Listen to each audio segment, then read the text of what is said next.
I hope what I am going to say now will meet most of the points raised by you in our discussions. Anicca, Dukkha and Anatta are the three essential elements in Buddha's teaching. If you know Anicca truly, you know Dukkha also as a sequel and Anatta as the ultimate truth. It takes time to understand the three together. Anicca is of course the essential factor which must be first experienced and understood by practice. A mere reading of the books on Buddhism or book knowledge of Buddha Dhamma will not be enough for the understanding of true Anicca because the experiential aspect will be missing. It is only through experience and understanding of the nature of Anicca as an ever-changing process within your very self that you can understand Anicca in the way Buddha would like you to understand. This understanding of Anicca can be developed, as in the days of Buddha, by persons who have no book knowledge whatsoever of Buddhism. To understand Anicca, one must follow strictly and diligently the Eightfold Noble Path, which is divided into 3 steps of Sila, Samadhi and Jnana. Sila, or virtuous living, is the base for Samadhi, control of mind to one-pointedness. It is only when Samadhi is good that one can develop Jnana. So, Sila and Samadhi are the prerequisites for Jnana. By Jnana is meant the understanding of Anicca, Dukkha and Anatta through the practice of Vipassana. Whether a Buddha has arisen or not, this practice of Sila and Samadhi are present in the world of mankind. In fact, they are the common denominators of all religious faith. They are, however, not the means for the end, that is, the end of suffering. In his search for this end of suffering, Prince Siddhartha found this out and he worked his way through to find the path which will lead to the end of suffering. After solid work for 6 years, he found the way out, became completely enlightened, and then taught men and gods to follow the path which leads them to the end of suffering. In this connection, I should like to explain that each action, either by deed, word or thought, leaves behind a force of action, sankhara, or karma in popular term, which goes to the credit or debit account of the individual according as the action is good or bad. There is therefore accumulation of sankhara or karma with everyone, which becomes the source of supply of energy to sustain life, which invariably is followed by suffering and death. It is by the development of power inherent in the understanding of Anicca, Dukkha and Anatta that one is able to rid oneself of sankhara, which becomes accumulated in one's own personal account. This process begins with the true understanding of Anicca, while further accumulations for fresh actions and reductions for the supply of energy to sustain life are taking place simultaneously from time to time and day to day. It is therefore a matter of a lifetime or more to get rid of all one's own sankhara or karma. He who has got himself rid of all sankharas or karma comes to the end of suffering, because by them there is no remainder of his sankhara to give the necessary life energy to sustain him in any form of life. This end of the suffering is reached by the Buddha and the Arhats on the termination of their lives when they passed into pre-nibbana. For us today, who take to Vipassana meditation, it should suffice if we can understand Anicca very well and reach the stage of an Arya, a Sotapatti, who will not live more than 7 lives to come to this end of suffering. This Anicca, which opens the door to the understanding of Dukkha and Anatta, and then leads to the end of suffering eventually, can be encountered only through a Buddha, or after he has passed away, through his teaching for so long as that relating to the Eightfold Noble Path and the 37 factors of enlightenment, that is Bodhipakya, remains intact and available to the aspirant. For progress in Vipassana meditation, a student must keep knowing anicca as continuously as possible.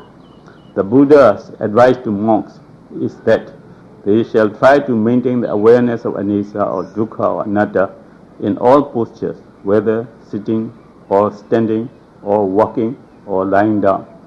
The continuity of awareness of anicca and so of dukkha and anatta is the secret of success. The last word of Buddha just before he breathed his last and passed away into Mahaparinibbana was, decay or anicca is inherent in all component things. Work out your own salvation with diligence. This is in fact the essence of all his teachings during the 45 years of his lifetime. If you will keep up the awareness of anicca that is inherent in all component things, you are sure to reach the goal in the course of time. In the meanwhile, as you develop in the understanding of anicca, your insight into what is true of nature will become greater and greater. So much so that eventually you will have no doubt whatsoever of the three characteristics of anicca, dukkha and anatta. It is then only that you are in a position to go ahead for the goal in view. Now that you know anicca is the first essential factor, you should try to understand what anicca is with real clarity and as extensively as possible, so as not to get confused in the course of practice or discussion. The real meaning of anicca is impermanence or decay. That is, the inherent nature of impermanence and decay in everything that exists in this universe, whether animate or inanimate. To make my work of explanation easy for the present day generation, I might draw attention to the opening sentences of the chapter Atomic Contents in the book Inside the Atom by Isaac Asimov, and also to a portion of the contents at page 159 of the book about chemical reactions going on at the same time in all parts of the body of a living creature such as a human being. This should be sufficient to bring home the point of view that all things, different as they were, are made of tiny particles called atoms. These atoms have been proved by science to be in a state of arising and dissolution or change. We should accordingly accept the concept of Buddha that all component things are subject to change, decay or anicca. But in expounding the theory of anicca, Buddha started with the behavior which makes matter, and the matter as known to Buddha is very much smaller than the atom which the science of today has discovered. Buddha made it known to his disciples that everything that exists in this universe, whether animate or inanimate, is composed of kalapas, very much smaller than atoms, each dying out simultaneously as it becomes.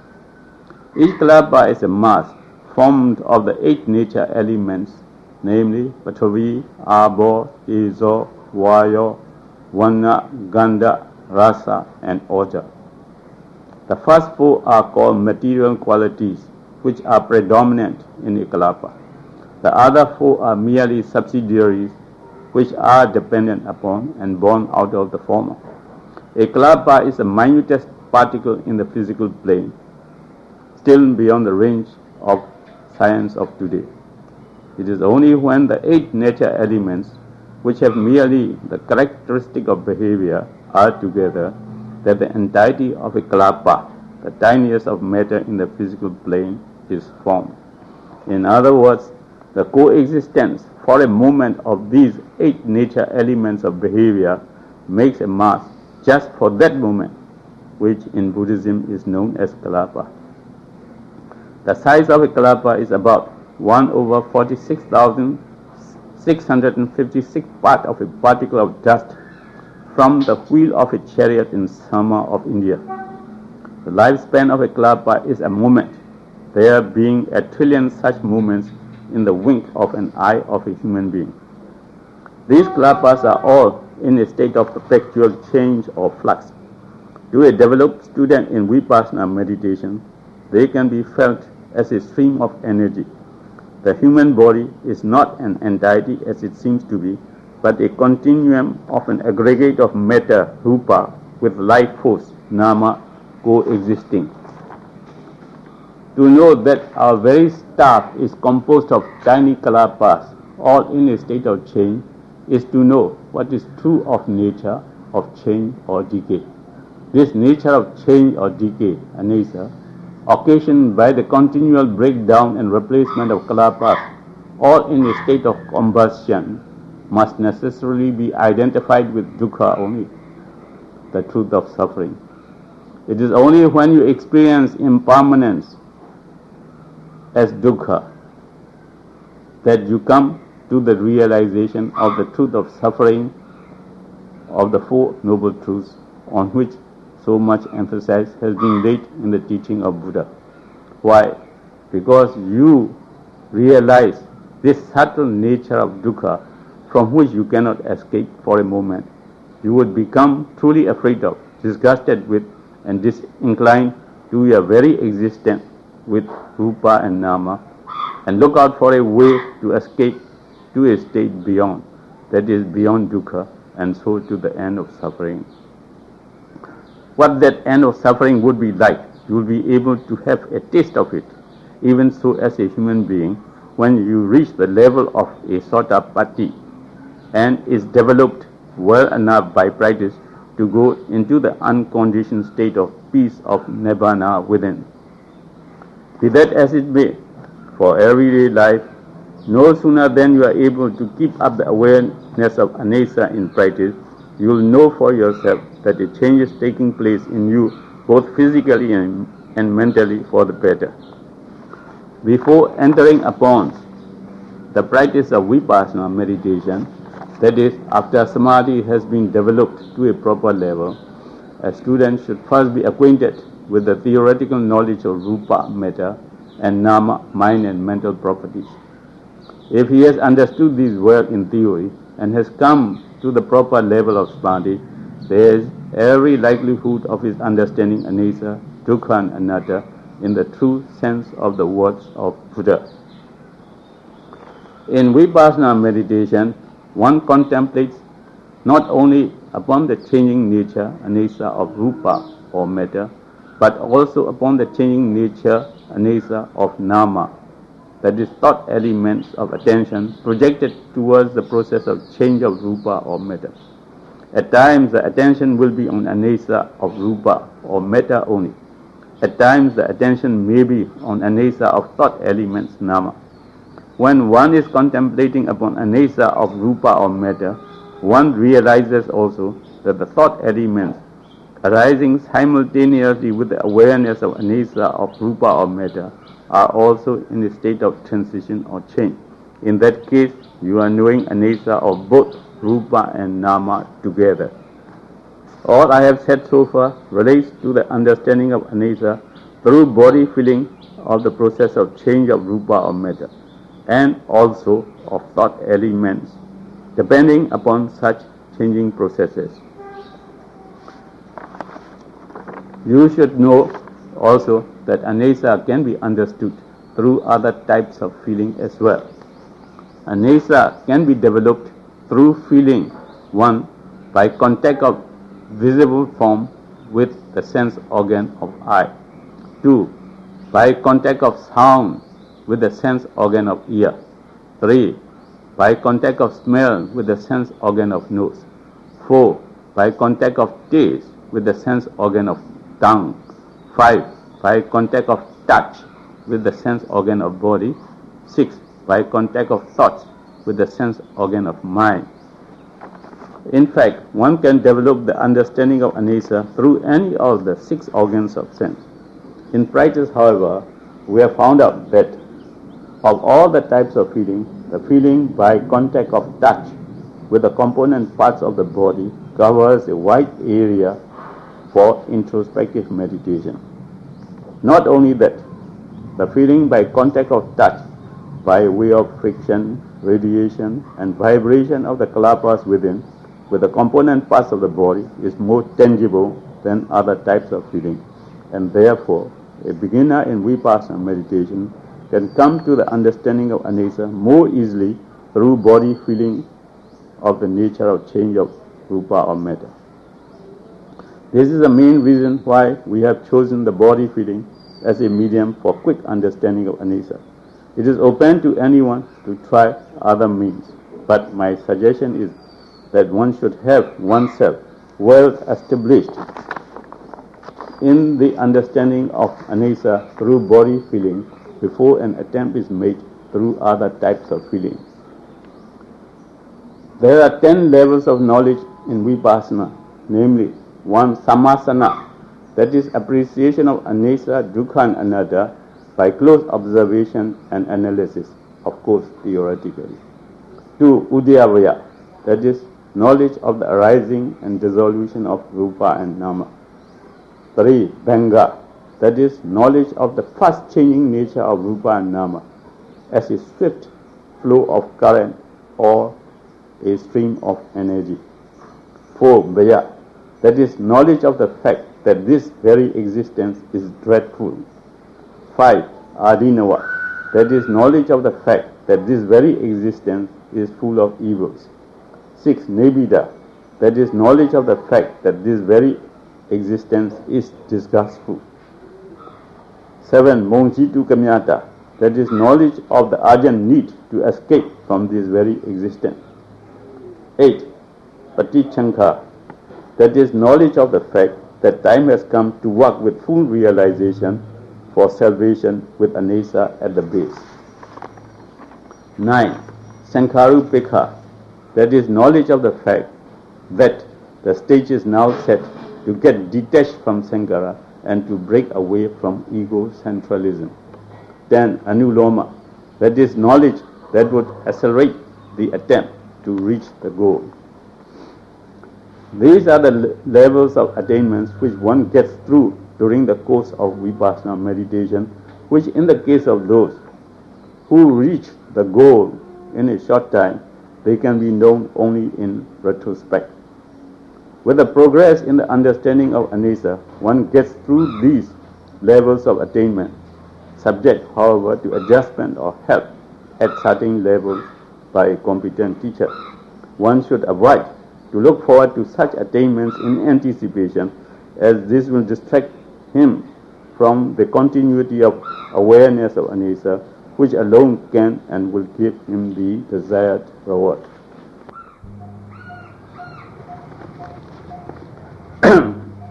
Let me now deal with Vipassana meditation from the point of view of a householder in everyday life and explain the benefits one can derive from it here and now in this very lifetime. The initial object of Vipassana meditation is to activate anesa in one's own self, or to experience one's own inner self in anesa, and to get eventually to a state of inner and outer calmness and balance. This is achieved when one becomes engrossed in the feeling of anesa within. The world is now facing serious problems threatening mankind. It is just the right time for everyone to take to Vipassana meditation and to learn how to find a deep pool of quiet in the midst of all that is happening today. Anesa is in sight of everybody. It is with everybody. It is within reach of everybody. Just a look into his own self, and there it is, the anesa to be experienced. When one can feel anesa, when one can experience anesa, and when one can become engrossed in anesa, one can at will cut away from the world of ideation outside. Anesa is for the householder, the gem of life, which he will treasure to create a reservoir of calm and balanced energy for his own well-being and for the welfare of the society. Anesa, when properly developed, strikes at the root of one's physical and mental ills and removes gradually whatever is bad in him, that is, the cause of such physical and mental ills.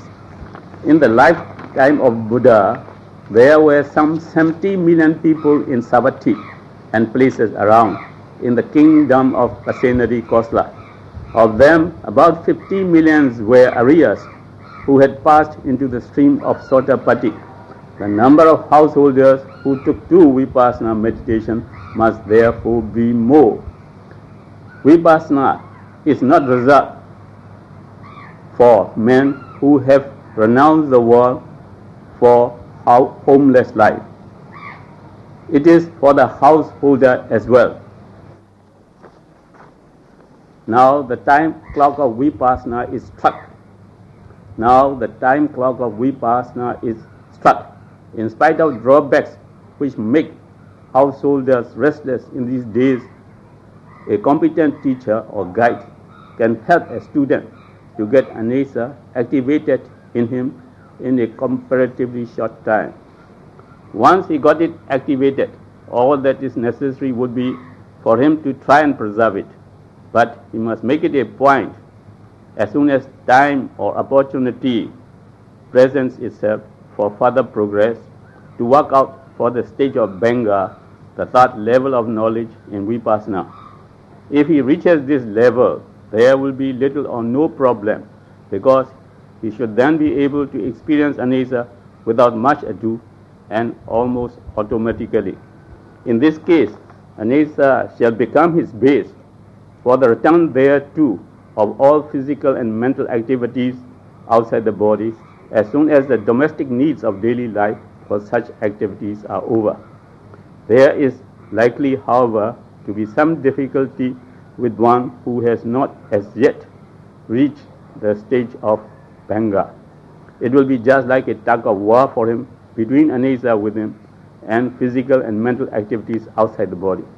So it would be wise for him to follow the motto of work while you work, play while you play. There is no need for him to be activating anesa all the time. It should suffice if this could be confined to the regular period or periods set apart in the day or night for the purpose. During this time, at least, attempt must be made to keep the mind attention inside the body with the awareness exclusively of anesa. That is to say, this awareness of anesa should be from moment to moment, or so continuous as not to allow for interpolation of any discursive or distracting thoughts which are definitely detrimental to progress. In case this is not possible, you would have to go back to respiration mindfulness, because samadhi is the key to anesa. To get good samadhi, sila has to be perfect, since samadhi is built upon sila. For good anesa, samadhi must be good. If samadhi is excellent, awareness of anesa will also become excellent. There is no special technique for activating anesa other than the use of mind set to a perfect state of balance and attention projected to the object of meditation. In Vipassana, the object of meditation is anesa, and therefore, in the case of those who are used to drawing back their attention to body feeling, they can feel anesa directly. In experiencing anesa on or in the body, it should first be in the area where one can easily get his attention engrossed, changing the area of attention from place to place, from head to feet and from feet to head, at times probing into the interior. At this stage, it must be clearly understood that no attention is to be paid to the anatomy of the body, but right to the formation of metta, kalapas, and the nature of their constant change. If these instructions are observed, there will surely be progress, but the progress depends also on parami and the devotion of the individual to the work of meditation. As he attains higher levels of knowledge, his power to understand the three characteristics of anesa, dukkha and anatta will also increase, and he will accordingly become nearer and nearer to the goal of Ariya, which every householder should keep in view. This is the age of science. Man of today has no utopia. He will not accept anything unless the results are good, concrete, vivid, personal, and here and now. When Buddha was alive, he said to the Kalamas, "Now look, you Kalamas, be not misled by report or tradition or hearsay. Be not misled by proficiency in the collections, nor by reason of logic, nor after reflection on and approval of some theory, nor because it conforms with one's inclination, nor out of respect for the prestige of a teacher. But Kalamas, when you know for yourselves, these things are unwholesome, these things are blameworthy, these things are censured by the intelligent, these things when practiced and observed conduce to loss and sorrow, then indeed do ye reject them.